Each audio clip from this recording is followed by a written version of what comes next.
Mafia और शिक्षाविद के बीच में दिख रही है। माफिया के परिवार से जुड़े व्यक्ति की अपेक्षा एक शिक्षा जगत से जो जुड़े हुए हैं और उनको वोट देना श्रेयस्कर है। अब यार हम लूट लें आपको, तो आपके पॉकेट से 10,000 रुपया लूट लें और 2 लोगों को 1-1 हजार बांट दें, 3 लोगों को बांट दें, तो 3 के बदले 1, तो 3 तो हमको मसीहा कहेंगे ही। तो अपने घर से दिए नहीं, लूट के ही देना है, तो ये कोई मतलब थोड़े है, ये कोई परिभाषा नहीं। होने के साथ साथ गाजीपुर में खेला ना हो जाए तो हो जाए खेला, उससे क्या फर्क पड़ता है खेला। अरे सरकार तो उन्हीं की बननी है। उत्तर प्रदेश में पूर्वांचल की सबसे हॉट सीट गाजीपुर, सपा, बसपा और भाजपा तीनों प्रत्याशी चुनावी मैदान में हैं। आज इस समय सीधे हम आए हैं वरिष्ठ अधिवक्ताओं के पास और जानेंगे कि माहौल क्या है, आखिर वो सोचते क्या हैं। बीजेपी का नारा है 400 के पार। सीधे हम बात करते हैं ग्राउंड से, सहारा न्यूज नेटवर्क के कैमरे में। सर आपका नाम क्या? संजय सिंह नाम है। संजय सर, अगर मैं लोकसभा चुनाव की बात करूं, काफी करीब से आपने देखा है, इस चुनाव पर आप कौन से प्रत्याशी को देखते हैं कि वो आगे है लोकसभा में गाजीपुर से? पता नहीं कौन आगे, वो तो वोटिंग के बाद पता चलेगा कौन आगे है। लेकिन एक चीज ये है कि जैसे अभी लड़ाई जो है माफिया और शिक्षाविद के बीच में दिख रही है। अब यहाँ की जनता किसको चुनती है, मेरा अपना ये ओपिनियन रहा है या है कि शिक्षित व्यक्ति को, जो अनुभवी हैं, बुजुर्ग हैं, और उन्हीं को चुनना चाहिए, जाके हम लोगों की बात वहाँ तक पहुँचाए। अभी जो हमारे वर्तमान एमपी साहब थे अफजल अंसारी जी, तो उनकी कोई सक्रियता पिछले 5 सालों में हमको दिखाई नहीं दी।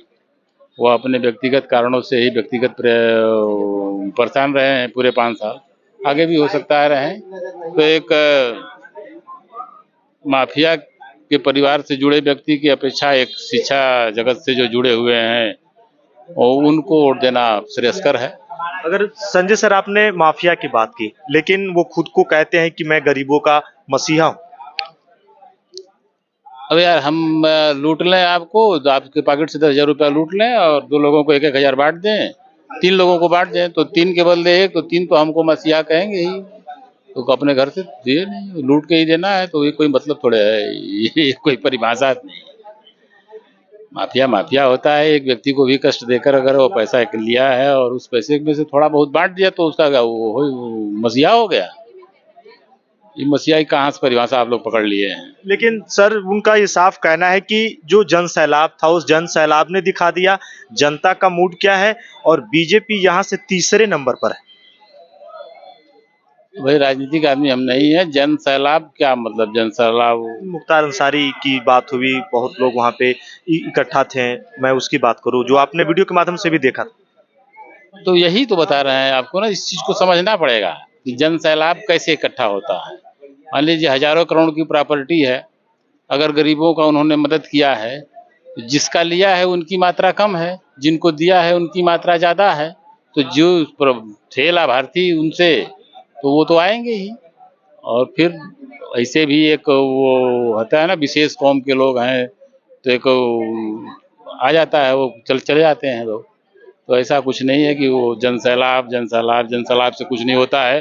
अखिलेश जी और राहुल गांधी पिछली बार मिल के लड़े थे, कितना जन सैलाब था, कितनी सीटें आई। तो जन सैलाब से कोई फर्क नहीं पड़ता है। वोटर इस बार शांत है, किसको वोट देगा बताया नहीं जा सकता है। आपने बात की वोटर शांत है, लेकिन कहीं शांत होने के साथ साथ गाजीपुर में खेला ना हो जाए। तो हो जाए खेला, उससे क्या फर्क पड़ता है खेला। अरे सरकार तो उन्हीं की बननी है। अब 400 नहीं होंगे, 272 तो होंगे। तो सरकार उन्हीं की बननी है, जो होगा होगा, क्या किया जाए उसके लिए। लेकिन अफजल अंसारी ने अमित शाह पे टिप्पणी की, योगी जी पे टिप्पणी की। उन्होंने कहा कि बीजेपी से जो अलग है तो वो माफिया है, लेकिन बीजेपी से जुड़ गया तो फिर उसके सभी दाग अच्छे हैं। अब हम उन लोगों के प्रवक्ता तो है नहीं, लेकिन यह है बीजेपी के अंदर बहुत सारी कमियां हैं। इस पार्टी में बेरोजगार के मुद्दे पर यह सरकार पूरी तरह से फेल रही है। भ्रष्टाचार में भी वो लोग जो एक्सप्लेनेशन देते हैं उससे हम लोग संतुष्ट नहीं हैं। तो है कमियां, लेकिन अब वही देखना है कि अब 2 हैं, 2 बुरे हैं, तो उसमें सबसे अच्छा कौन है, उसी का चुनाव करना है। देश के लिए क्या करते हैं यह विषय है। लेकिन संजय सर, एक और बातें सामने आ रही है, जो बसपा के प्रत्याशी हैं डॉक्टर उमेश सिंह जी, जो कि एक अच्छे वकील भी हैं। लोग कह रहे हैं कि उन्होंने कहा कि एक और माफिया है, दूसरी ओर कलम माफिया है। अभी सब शब्दों का माया जाल है। देखिए, जो आए जीते, इस क्षेत्र के लिए, इस जनपद के लिए कुछ काम करे। वह चीज अगर किसी में दिख रही है तो उसको चुनना चाहिए। बाकी तो क्या कहते हैं, सब चुनावी बातें होती हैं, इसमें हम लोग क्या टिप्पणी कर सकते हैं इसमें? लेकिन अगर मैं आपसे पूछूं, गाजीपुर का माहौल इस समय क्या है? माहौल एकदम शांत है, राममय है। मधुर भजन गाते रहिए, आनंद लेते रहिए। 4 तारीख को पता चलेगा। हम लोग कुछ नहीं बता पाएंगे क्या माहौल है। नहीं, वोटर बोल नहीं रहा है, इतना तो हम समझ रहे हैं। पहले डिबेट आते थे, क्लाइंट डिबेट भी करते थे, अब कोई बोल नहीं रहा है। सब लोग शांत हैं। अब किसको देंगे, क्या देंगे, ईश्वर जाने। और भी लोग हैं, सीधे मैं बात कर रहा हूँ। और यहाँ पे थोड़ा सा माहौल क्या है? सही है। किसका माहौल? बीजेपी। बीजेपी का है। जी।